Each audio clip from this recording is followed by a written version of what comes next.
नमस्कार, मी डॉक्टर मच्छिंद्र बांगर महाराष्ट्रातील आणि देशातील हवामान परिस्थिती संदर्भात ताजा अंदाज देणार आहे. आपण बघतो की सध्या मान्सून बऱ्यापैकी प्रगती करतोय. महाराष्ट्र ओलांडून तो आता मध्य प्रदेश, गुजरातमध्ये प्रवेश करतोय. छत्तीसगडलाही त्यांनी पार केला आहे. या मोमेंटमध्ये आपल्याला दिसतंय की सध्या विदर्भ आणि उत्तर महाराष्ट्र या भागात पावसाचं केंद्र आहे, कारण या ठिकाणी मान्सूनचा आस आहे. आणि मान्सूनचा आस जसा म्हणजे हे मान्सून ट्रफ जशी वरती सरकेल तसं पावसाचं प्रमाण या ठिकाणी कमी होणार आहे. आपल्या अंदाजानुसार आपण सकाळी सांगितलं होतं की आज संपूर्णपणे मान्सून महाराष्ट्राला व्यापेल. त्या पद्धतीने मान्सूनने व्यापलेलं आहे. दीर्घ खंडानंतर 14-15 दिवसाचा खंड झाला आणि तो खंड संपल्यानंतर मान्सूनने 22, 23, 24 अशी प्रगती केलेली आहे.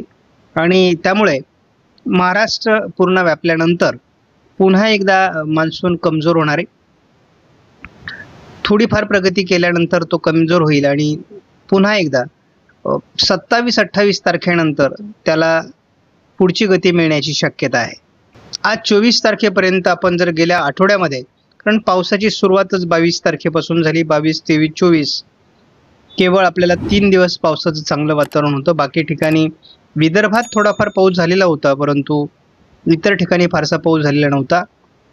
आणि त्यामुळे आपल्याला आता दिसतंय की साधारणपणे बऱ्यापैकी पाऊस धुळे, नाशिक, पालघर, छत्रपती संभाजीनगर, पुणे, काही प्रमाणामध्ये ठाणे आणि रायगड या भागामध्ये दिसतंय. त्यानंतर आपण बघतो की अमरावती, अकोला, नागपूर, वर्धा, यवतमाळ आणि चंद्रपूर या जिल्ह्यातही परिस्थिती ठीकठाक आहे. मात्र रेड कलरमध्ये जे जिल्हे दाखवलेले आहेत तिथे सामान्य परिस्थिती आहे. म्हणजे कोणत्याही क्षणी या ठिकाणचे जिल्हे हे कव्हर होऊ शकतात.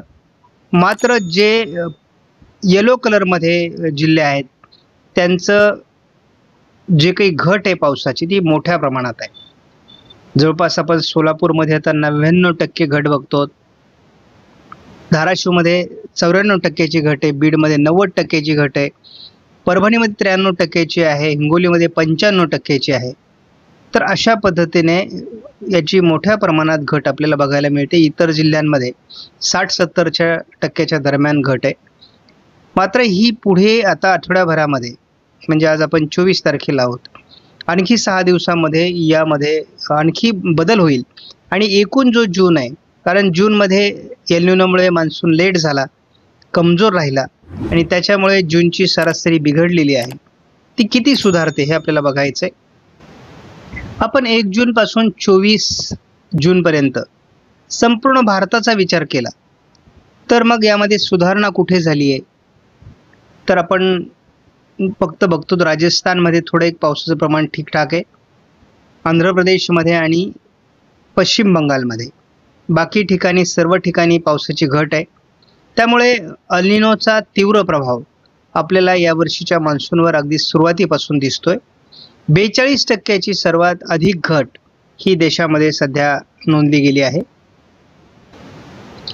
मात्र पाऊस उघडला तर ही घट आणखी वाढत जाईल आणि जर पाऊस सक्रिय राहिला तर ही घट कमी होत जाईल, हे लक्षात घ्या. गेल्या 48 तासात महाराष्ट्रामध्ये अतिशय चांगलं पाऊसमान बघायला मिळालं आणि त्यामुळे अगदी मुंबईच्या आजूबाजूने कोकण किनारपट्टीला काही ठिकाणी 100 मिलीमीटरपेक्षा जास्त देखील पाऊस झालेला आहे. काही ठिकाणी 200 मिलीमीटरपर्यंत देखील पाऊस झालेला आहे.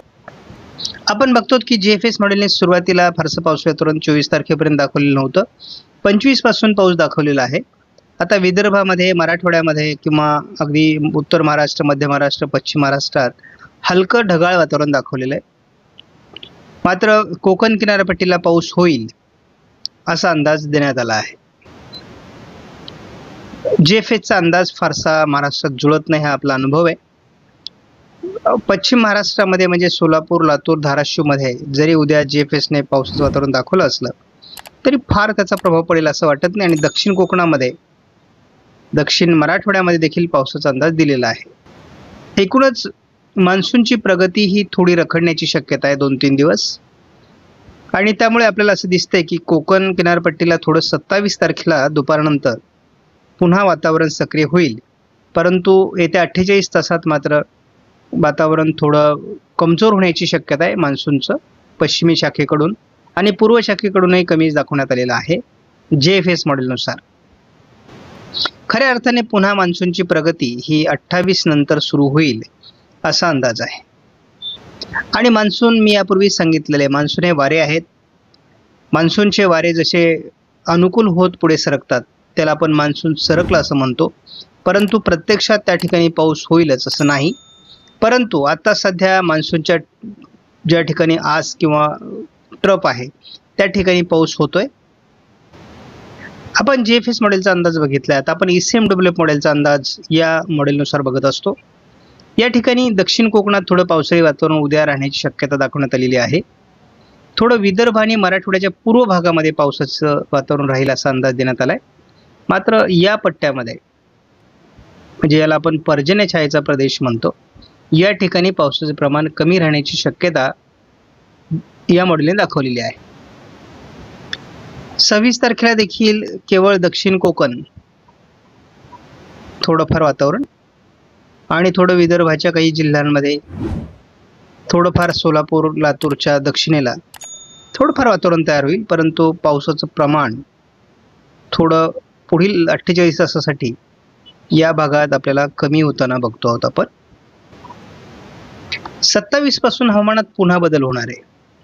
म्हणजे 48 तास जरी मान्सून कमजोर झाला तरी तो पुन्हा एकदा सक्रिय होणार आहे आणि त्याचं मग प्रमाण हे विदर्भ, पश्चिम महाराष्ट्र आणि कोकण असं वाढणार आहे. त्यावेळेस आपल्याला या भागामध्ये पावसाचं प्रमाण जरी कमी झालेलं दिसलं तरी पश्चिम महाराष्ट्रात जे काही शेतकऱ्यांची तक्रार आहे आमच्याकडे पाऊस नाही, या ठिकाणी थोड्या हालचाली वाढू शकतात आणि त्यामुळे मान्सूनची पुढची प्रगती देखील पुढील 48 तास ते 72 तास रोखली जाणार आहे. एकदाचा मान्सून महाराष्ट्र व्यापून पुढे गेलाय, त्यामुळे महाराष्ट्राची चिंता बऱ्यापैकी मिटलेली आहे. आपण ECMWF मॉडेलचा अंदाज यापूर्वीही बघितलेला आहे आणि आपण या व्हर्जननुसारही बघत असतो. साधारणपणे हे आपलं पेड अशा प्रकारचं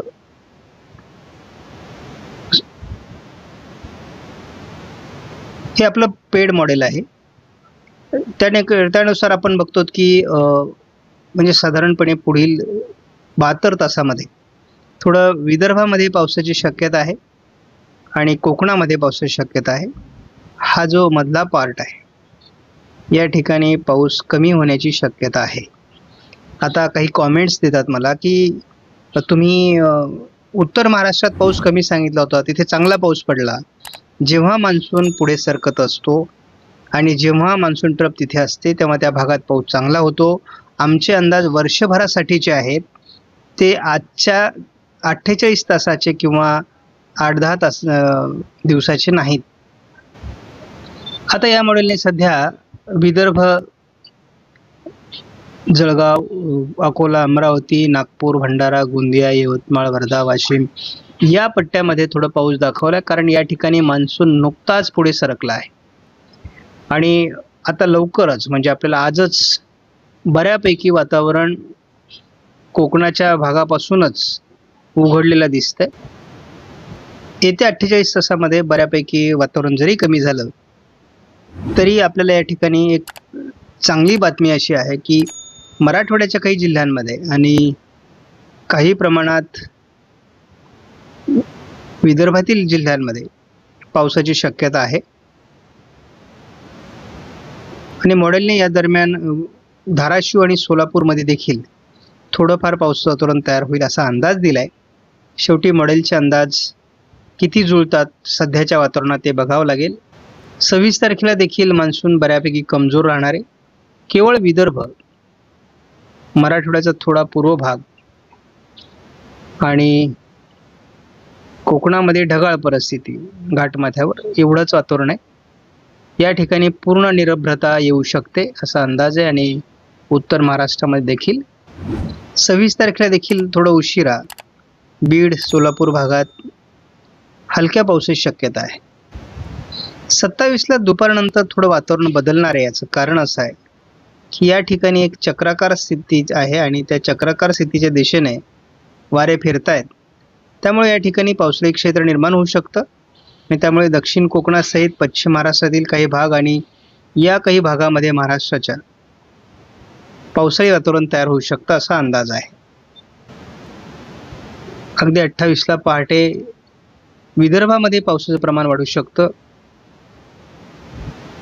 पश्चिम महाराष्ट्रातील काही भागात पावसाळी वातावरण वाढू शकतं आणि कोकणातही पावसाळी वातावरण वाढायला सुरुवात होईल आणि एकूणच 28 तारखेपासून पुन्हा पावसाचा प्रभाव वाढायला सुरुवात होणार आहे. त्यामुळे मान्सून जरी कमजोर दिसत असला तरी 28 तारखेपासून त्याला पुन्हा एकदा गती मिळण्याची शक्यता आहे आणि पुढील राज्यांमध्ये मान्सून 28 नंतर पुन्हा प्रगती करण्याची देखील शक्यता आहे. आपण थोडक्यात सारांश बघूयात.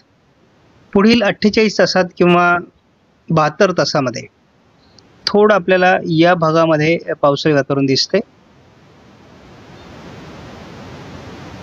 आणि काही प्रमाणात घाटमाथ्यावर या ठिकाणी पावसाळी वातावरण राहण्याची शक्यता आहे. मात्र या सर्व भागामध्ये पावसाचं प्रमाण बऱ्यापैकी कमी होईल. या भागात देखील पावसाचं प्रमाण कमी असण्याची शक्यता आहे. मात्र 27ला रात्री आणि 28 पासून पुन्हा एकदा मान्सून सक्रिय होईल. मान्सूनचा पुढचा प्रवास देखील सुरू होईल आणि 28, 29, 30 या 3 दिवसामध्ये महाराष्ट्रामध्ये पुन्हा पावसाचं वातावरण असणार आहे. परंतु जून महिना हा खूप मोठ्या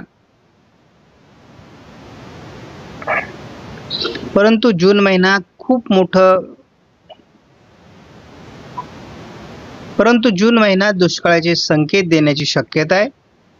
जवळपास महाराष्ट्रामध्ये 30 ते 40% घट राहण्याची शक्यता आहे. जूनच्या पाऊसमानात महाराष्ट्रात 30 ते 40% पावसाची घट राहू शकते असं अंदाज येऊ लागला आहे. त्यामुळे पुढचं वातावरण सोपं नाही. मान्सून महाराष्ट्रामध्ये आला, मान्सूनची प्रगती झाली म्हणजे संकट टळलंय असं म्हणण्याचं कारण नाही.